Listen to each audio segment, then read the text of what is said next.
And now to a young African researcher, engineer, activist, and Mandela Rhodes Scholar. He's got 2 master's degrees in electronic engineering and in electrical engineering.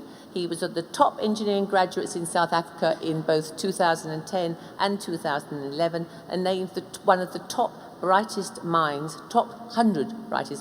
in South Africa. At the moment, he's currently changing or managing sustainable projects in Unilever.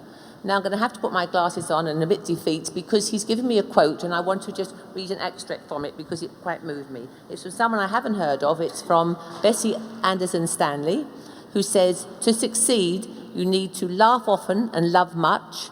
You need to leave the world in a bit better than you found it, to find the best in others, to have played and laughed with enthusiasm and sung with exultation, to know even one life has breathed easier because you have lived." Well, here, because his dream is to create an unusual tomorrow in the world, starting today, a great welcome to Yannick Kala Konga.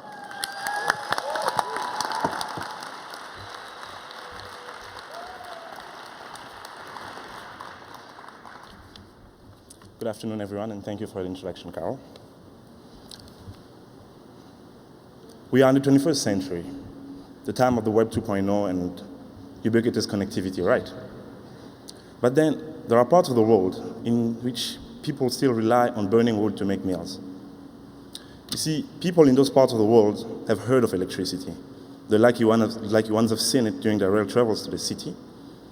And the lack of electricity often means that it's a lack of education, lack of decent healthcare, and rampant food insecurity. Their tiny carbon footprint is limited to the trees they occasionally cut down and burn to make fire. They have an opportunity to develop sustainably outside of the carbon economy, if they had access to clean electricity, that is. To help achieve this, we are building micro hydroelectric power plants, providing renewable energy to these communities. Similar projects are often non-viable due to the prohibitive costs associated with maintaining the power station with minimal revenue. Now, to change the game here, I developed a low-cost, low-power remote monitoring system using basic SMS technology and then aggregated on the web. Today, there are 2 pilots currently being rolled out in the DRC in order to take advantage of the country's huge hydrospheric resources. Now, when fully implemented and using the same infrastructure, education, basic healthcare, and significantly improved food security will be possible. You see, with a bit of will, sustainable development is possible. In contrast, the late Neil Armstrong said 43 years ago, "That's one small step for a man, one giant leap for mankind." So 43 years ago, we sent someone to the moon. We now routinely probe the confines of the universe.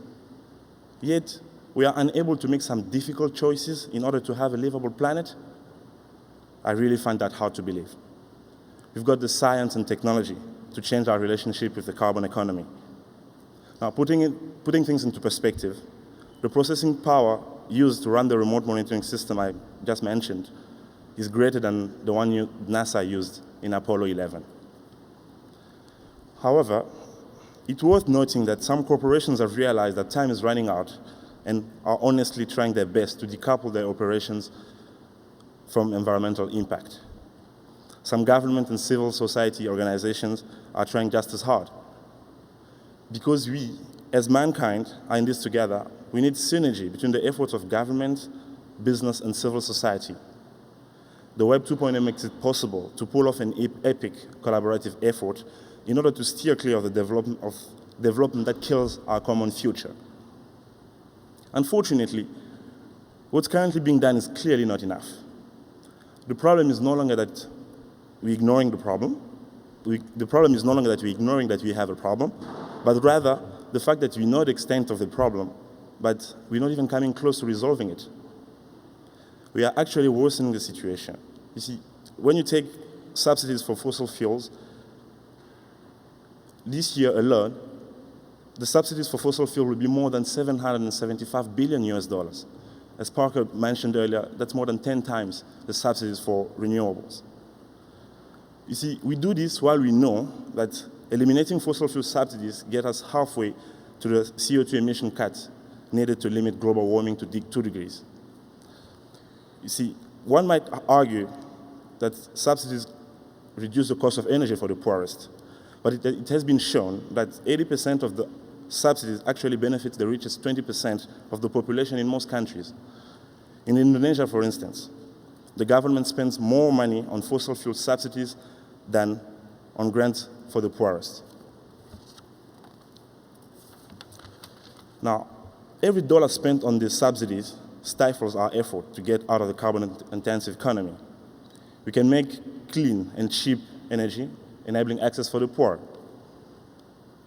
So instead of keeping fossil fuels artificially low and allegedly for the poor, we should rather divert our resources to producing reliable energy from renewable resources. Furthermore, with advances in research and economies of scale, green energy is getting significantly cheaper and better. Our marriage with fossil fuels has lasted too long. We now need to serve divorce papers. As mentioned before, in 2009, right here, G20 heads of state pledged to phase out fossil fuel subsidies by 2015. Since then, they tripled them. There's a similar pattern in non-G20 countries. The transition may be difficult, but the world is at a juncture where difficult choices need to be made. We call for leadership that's capable of making these choices in light of the fact, which points toward an abandon of fossil fuel subsidies. Heads of state need to show the caliber of their leadership by eliminating fossil fuels subsidies. Thank you very much.